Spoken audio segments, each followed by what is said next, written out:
एक पेज पर हूँ, एक पेज से दूसरे पेज पे जाना है, तो उसके लिए सबसे पहले आपके पास एक्सेल में ये ऑप्शन मौजूद नहीं होगी। आपने जब एक्सेल आप ओपन करेंगे फर्स्ट टाइम, ऑफिस बटन में जाकर एक्सेल ऑप्शन, एक्सेल ऑप्शन में आपके पास यहाँ पर है शो डेवलपर टैब। ठीक है, इस चेक बॉक्स को ऑन करना है, ओके के बटन पे क्लिक कर देना है। ठीक है, अब डेवलपर आपके सामने आ गया। अब यहाँ पर आपके पास मौजूद है ऑप्शन रिकॉर्ड मैक्रो की। ठीक है, रिकॉर्ड मैक्रो पे क्लिक किया, मैक्रो का कोई भी नाम दे दिया, मैं बिलफर्स यहाँ पर एग्जाम इन्फो दे देता हूँ, एग्जाम इन्फो, ओके किया। अब मैं एग्जाम इन्फो पे जाता हूँ। अब इसने देखा कि मैं एक शीट से दूसरी शीट पे, जिस शीट पे गया उसने उसको रिकॉर्ड कर लिया। ठीक है, जैसे टेप रिकॉर्डर होता है आपकी आवाज़ को रिकॉर्ड करता है, सेम इसी तरीके से ये आपके एक्शन को रिकॉर्ड करता है। ठीक है, यहाँ पर आके मैंने स्टॉप किया, स्टॉप करने के बाद दोबारा यहाँ पर आया और डेवलपर के अंदर यहाँ पर मैंने एक बटन को ड्रॉ कर लिया।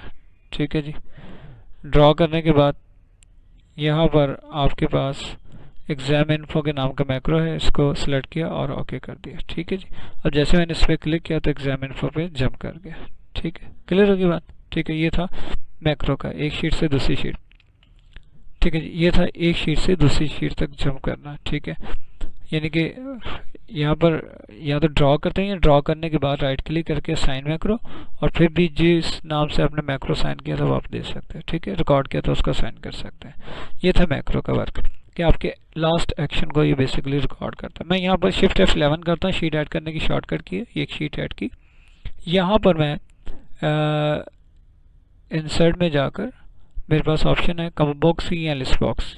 ठीक है, इसमें से किसी को सिलेक्ट किया, मैंने यहाँ पर ड्रॉ किया, ड्रॉ करने के बाद इसी पे राइट क्लिक किया, फॉर्मेट कंट्रोल में गए, इनपुट रेंज। ठीक है, इसमें यहाँ पर आकर जिसमें से उठाने, मैंने कहा फाउंडेशन चाहिए, ये चाहिए, यहाँ तक ये 4-5 मुझे रिकॉर्ड्स हैं, इनको सेलेक्ट कर लिया।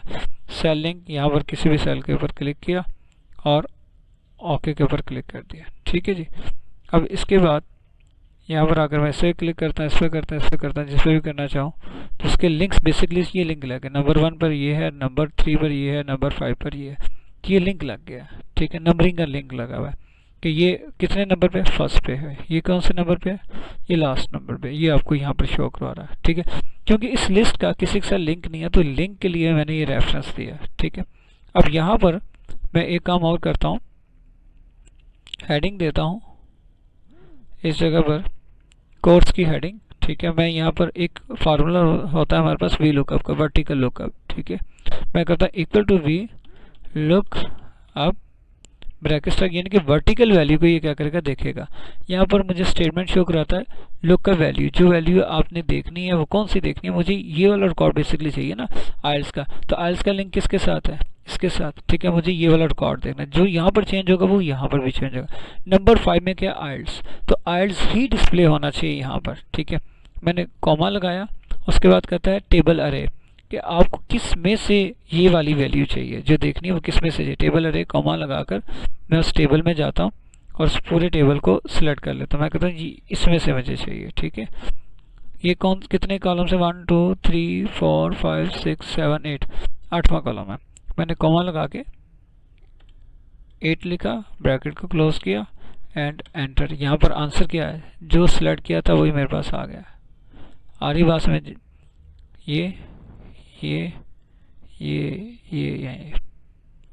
ठीक है जी, अब मुझे बेसिकली उठाना है इसको, ये यहाँ पर मेरे पास जो वैल्यूज मौजूद है मुझे इसको उठाने हैं। ठीक है, कि कोर्स आना चाहिए, जब मैं इस पर क्लिक करूँ तो यहाँ पर कोर्स है, तो कोर्स की वैल्यू मेरे पास आनी चाहिए और कोई वैल्यू नहीं आनी चाहिए। ठीक है, इस बात का आपने ख्याल रखना है। मैं यहाँ पर क्या करता हूँ, मैक्रो को रन करता हूँ। ठीक है, मैक्रो का नाम दे दिया, एडवांस फिल्टरिंग या जो भी इसका नाम रखना है। ठीक है, ओके किया, ओके करने के बाद मैं डाटा में जाता हूँ, डाटा में मेरे पास है जी एडवांस फ़िल्टर।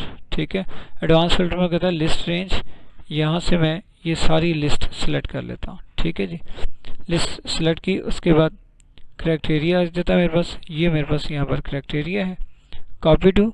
ठीक है, यहाँ पर आकर आप जितने भी सेल्स हैं आपके पास टोटल 8 हैं, यहाँ पर 8 सेल्स को सिलेक्ट कर लें। ठीक है, यूनिक रिकॉर्ड्स। ठीक है, इसे ऑन किया और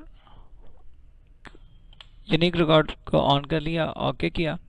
ये आंसर आ गया आपके पास, ठीक है। आंसर अब जिसको सिलेक्ट किया उसका आया हुआ है, ठीक है। मैक्रो को आप पहले तो स्टॉप करें ना सबसे पहले, और जो मैक्रो इस पर रिकॉर्ड लगाया था उसी को असाइन कर दें। मैंने क्लिक किया तो मैक्रो 2 के नाम से था, ठीक है। यहाँ पर चेक करें क्या मैक्रो 2 आपके पास कहीं पर है। कोशिश कीजिएगा कि जिस काम के लिए जो मैक्रो यूज़ किया जाए वो नाम रखा जाए, और मैक्रो का नाम रखते हुए स्पेस नहीं आती, ना ही डैश होता है, स्पेलिंग साथ साथ लिखे जाते हैं, ठीक है। अगर नाम लंबा हो जाए तो स्पेस नहीं देनी, ठीक है, ऐसे ही लिख दीजिएगा, ठीक है। ये याद रखिए नाम दें, जैसे मैक्रो 2 है, मैंने ओके किया, साइन किया इसको। अब जब मैं इसके ऊपर क्लिक करता हूँ तो ये मेरे पास क्या है, ग्राफिक्स, ये क्या हार्डवेयर, ये क्या स्पोकन, ये क्या आर्ट्स, और इनके रिकॉर्ड्स में शो। अब होता क्या है कि आपके पास जो मेन से डाटा उठाते हैं, ये तो चंद एक रिकॉर्ड्स थे ना, वो तो आपके पास हज़ारों के हिसाब से रिकॉर्ड्स होते हैं उन तमाम।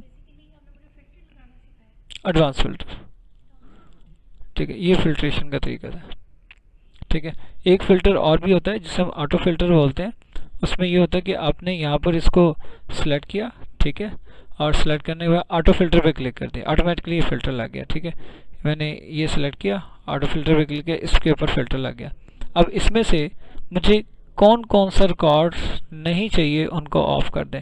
अब इसमें ऑप्शन है ना, इसमें आप एक से ज़्यादा कर सकते हैं। मैंने एक को सिलेक्ट किया, एक का रिकॉर्ड आ गया, ठीक है। दोबारा इसी पे गया, एक और भी ऑन कर लिया, अब क्या रहे, दो आ रहे हैं। फिर मैंने यहाँ पर आकर दोबारा क्लिक किया तो मैंने तीसरा, चौथा, पांचवा जितने भी हैं उनको भी क्लिक कर दिया, उनके रिकॉर्ड्स भी आ गए, ठीक है। ऑटो फिल्टर में ऑटोमेटिकली फिल्टर हो जाता है,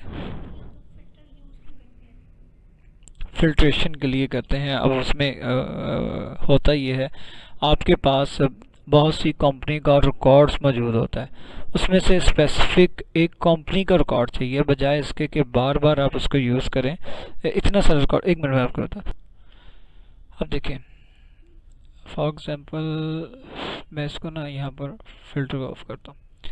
अब मुझे बताएं, यहाँ पर अगर यही रिकॉर्ड आपके पास बेशुमार रिकॉर्ड हो, ठीक है, आप कोर्स को फ़िलहाल फाइंड कर रहे हैं, मैं आपको कहता हूँ जी मुझे आप फाउंडेशन का रिकॉर्ड जो है ना वो निकाल के दें, ठीक है। आप क्या करेंगे, इसे निकालेंगे कैसे? आपके निकालने का तरीका ये होगा कि यहाँ पर इसे एक, दो, ठीक है, आप कहेंगे जी दो एडमिशन है, ठीक है। मैं कहता हूँ जी मुझे ग्राफिक्स के निकाल के बताएं। आप यहाँ पर काउंट करेंगे, एक, दो, हो सकता है काउंट करते हुए आपसे गलती भी हो जाए, बात समझ में। आप ये चीज़ करने के बजाय आपको अगर कहा यह जाता है कि आपने सिर्फ फलाना निकालना है, तो ऑटो फिल्टर एक सिंपल तरीका है, इस पर क्लिक करेंगे। अब इस पर क्लिक किया, आपको जो जो चाहिए, आप फॉर एग्जांपल फाउंडेशन चाहिए, इसे टिक किया, ओके किया, तो ये आपके पास सिर्फ फाउंडेशन का रिकॉर्ड है, बाकी किसी चीज़ का कोई रिकॉर्ड नहीं, ठीक है। दोबारा इसी में गए, अगर आपको किसी ने कहा जी साथ में ग्राफिक्स भी चाहिए, आपने दो ऑन कर दिए। किसी ने कहा जी इसके साथ तीसरा भी चाहिए, तो वो भी ऑन कर दिए। चौथा चाहिए, तो बात वही आगे कि सारे आपको रिकॉर्ड चाहिए यहाँ पर, ठीक है, फिर सारे ऑन कर लिए। अगर वो कहता नहीं मेरी रिक्वायरमेंट सिर्फ एक रिकॉर्ड की है, एक सब्जेक्ट की है, तो एक को क्लिक कर दें।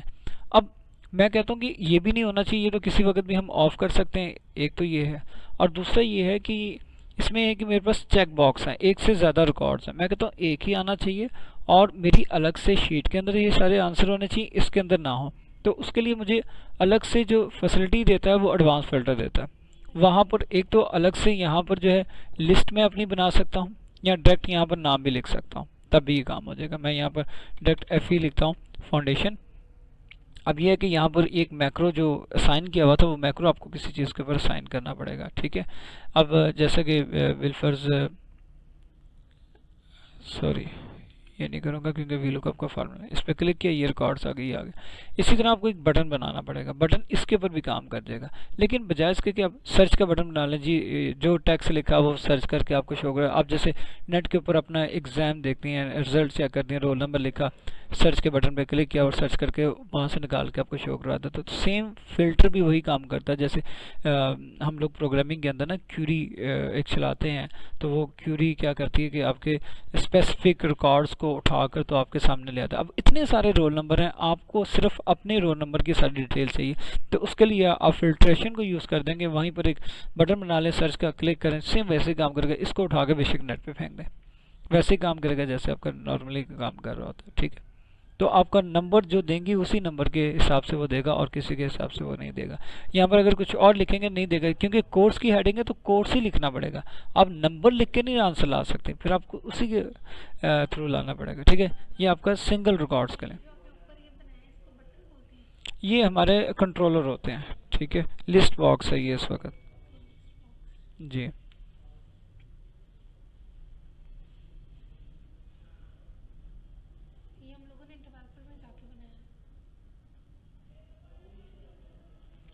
जी जी,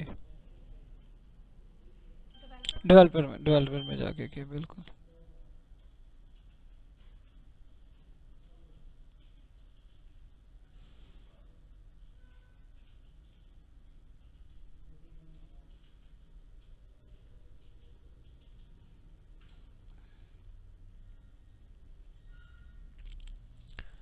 ठीक है जी, समझ में आ गई बात।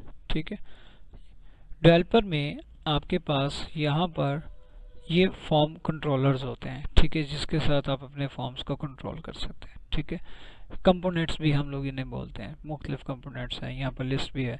अगर हम डिटेल में जाएंगे तो इसमें बहुत सी डिटेल निकल आती है। मैंने काफ़ी डिटेल्स में इसमें वर्क किया हुआ है। तो उसमें कोडिंग और इवन के आप अगर इन कंट्रोल को यूज़ करते हैं तो ये सारे टैब बटन्स, ये बोर्ड्स, इटैलिक, ये सब कुछ आप खुद इसमें बना सकते हैं। इस लेवल तक आप काम करें, प्रोग्रामिंग लेवल इसमें इंक्लूड हो जाएगा साथ में। ठीक है, लेकिन बहुत हाई लेवल के ऊपर भी काम तो नहीं करेंगे, क्योंकि अगर वही सारा काम करना फिर इससे करने की क्या जरूरत है, प्रोग्रामिंग कर लें। ठीक है, उसमें तो बहुत सारी ऑप्शंस आपको मिल जाती है। ठीक है जी, यहाँ तक मुझे बताएं ये चीज़ समझ में आई है आपको? ठीक है।